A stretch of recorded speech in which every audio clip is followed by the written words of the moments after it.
Journey to the Center of the Earth by Jules Verne. Chapter 18. The Wrong Road. Next day our departure took place at a very early hour. There was no time for the least delay. According to my account, we had 5 days' hard work to get back to the place where the galleries divided. I can never tell all the sufferings we endured upon our return. My uncle bore them like a man who has been in the wrong, that is, with concentrated and suppressed anger. Hans with all the resignation of his pacific character, and I confess that I did nothing but complain and despair. I had no heart for this bad fortune. But there was one consolation. Defeat at the outset would probably upset the whole journey. As I had expected from the first, our supply of water gave completely out on our first day's march. Our provision of liquids was reduced to our supply of Schiedam, but this horrible, nay, I will say it, this infernal liquor burnt the throat, and I could not even bear the sight of it. I found the temperature to be stifling. I was paralyzed with fatigue. More than once I was about to fall insensible to the ground. The whole party then halted, and the worthy Icelander and my excellent uncle did their best to console and comfort me. I could, however, plainly see that my uncle was contending painfully against the extreme fatigues of our journey and the awful torture generated by the absence of water.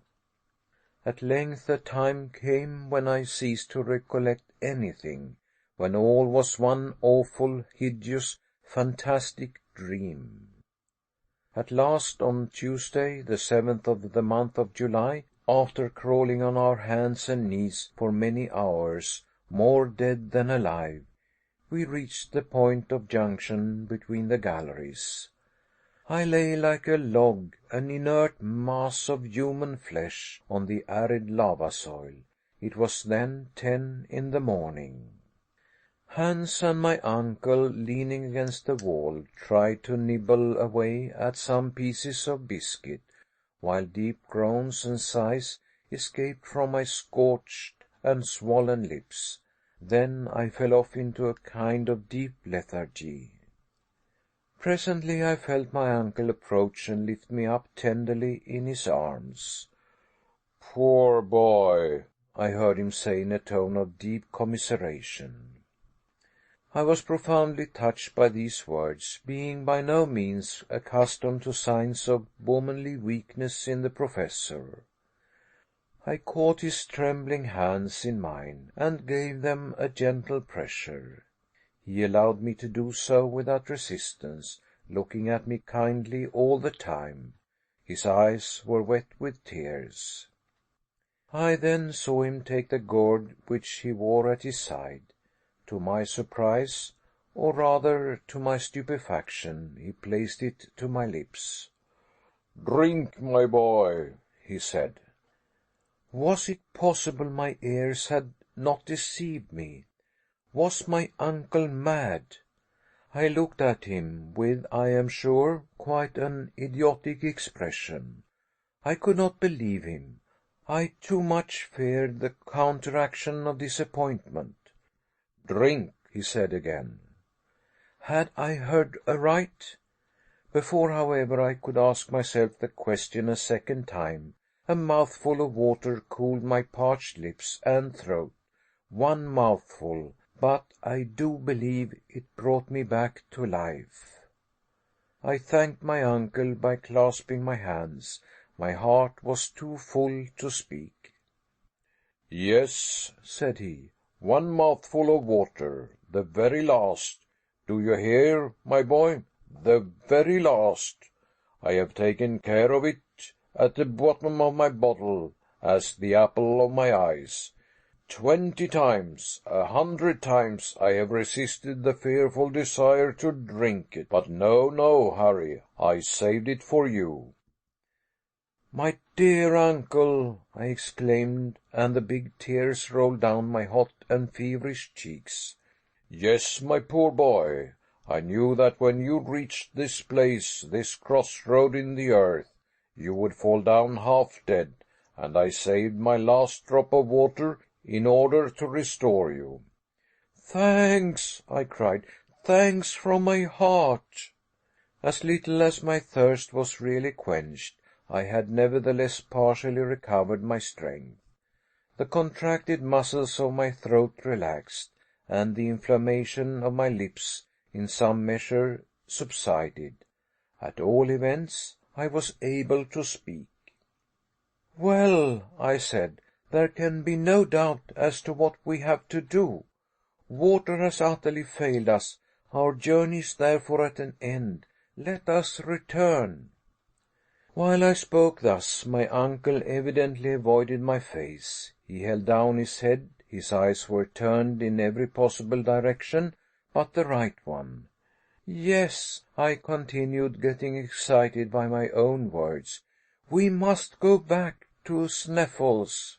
May heaven give us strength to enable us once more to revisit the light of day.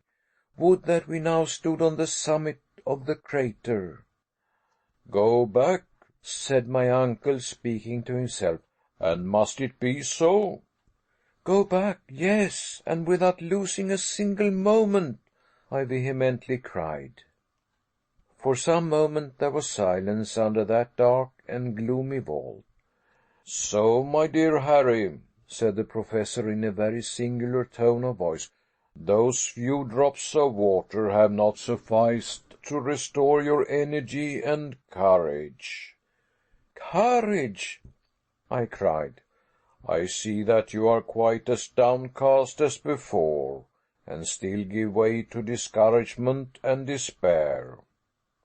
What then was the man made of, and what other projects were entering his fertile and audacious brain? You are not discouraged, sir? What? Give up just as we are on the verge of success? He cried.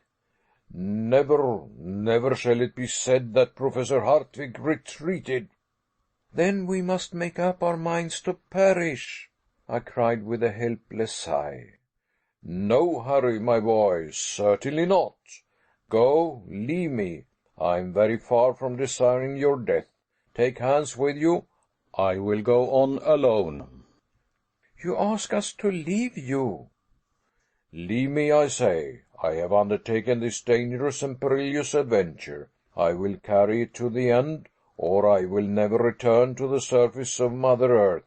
Go, Harry. Once more I say to you, go. My uncle, as he spoke, was terribly excited. His voice, which before had been tender, almost womanly, became harsh and menacing. He appeared to be struggling with desperate energy against the impossible. I did not wish to abandon him at the bottom of that abyss, while, on the other hand, the instinct of preservation told me to fly. Meanwhile, our guide was looking on with profound calmness and indifference. He appeared to be an unconcerned party, and yet he perfectly well knew what was going on between us. Our gestures sufficiently indicated the different roads each wished to follow, and which each tried to influence the other to undertake. But Hans appeared not to take the slightest interest in what was really a question of life and death for us all, but waited quite ready to obey the signal which should say go aloft, or to resume his desperate journey into the interior of the earth. How then I wished with all my heart and soul that I could make him understand my words. My representations, my sighs and groans, the earnest accents in which I should have spoken, would have convinced that cold, hard nature. Those fearful dangers and perils of which the stolid guide had no idea. I would have pointed them out to him. I would have, as it were, made him see and feel. Between us we might have convinced the obstinate professor. If the worst had come to the worst, we could have compelled him to return to the summit of Sneffels. I quietly approached Hans. I caught his hand in mine. He never moved a muscle. I indicated to him the road to the top of the crater. He remained motionless. My panting form, my haggard countenance, must have indicated the extent of my sufferings. The Icelander gently shook his head and pointed to my uncle. "Master," he said. The word is Icelandic as well as English.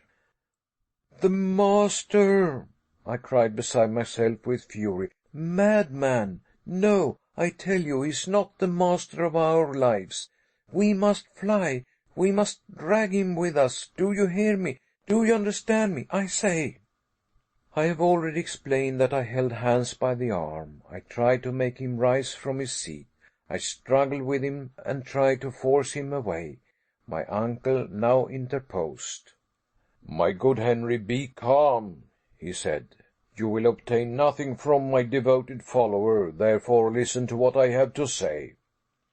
I folded my arms as well as I could, and looked at my uncle full in the face. "This wretched want of water," he said, "is the sole obstacle to the success of my project. In the entire gallery, made of lava, schist, and coal, it is true we found not one liquid molecule. It is quite possible that we may be more fortunate in the western tunnel." My sole reply was to shake my head with an air of deep incredulity. "Listen to me to the end," said the professor in his well-known lecturing voice. "While you lay yonder without life or motion, I undertook a reconnoitering journey into the conformation of this other gallery. I have discovered that it goes directly downwards into the bowels of the earth, and in a few hours will take us to the old granitic formation. In this we shall undoubtedly find innumerable springs. The nature of the rock makes this a mathematical certainty, and instinct agrees with logic to say that it is so. Now this is the serious proposition which I have to make to you. When Christopher Columbus asked of his men 3 days to discover the land of promise, his men, ill, terrified, and hopeless, yet gave him 3 days, and the new world was discovered. Now I, the Christopher Columbus of this subterranean region, only ask of you 1 more day. If, when that time is expired, I have not found the water of which we are in search, I swear to you, I will give up my mighty enterprise and return to the earth's surface." Despite my irritation and despair, I knew how much it cost my uncle to make this proposition, and to hold such conciliatory language. Under the circumstances, what could I do but yield? "Well," I cried, "let it be as you wish, and may heaven reward your superhuman energy. But as, unless we discover water, our hours are numbered, let us lose no time, but go ahead." End of chapter 18. Read by Lars Rolander.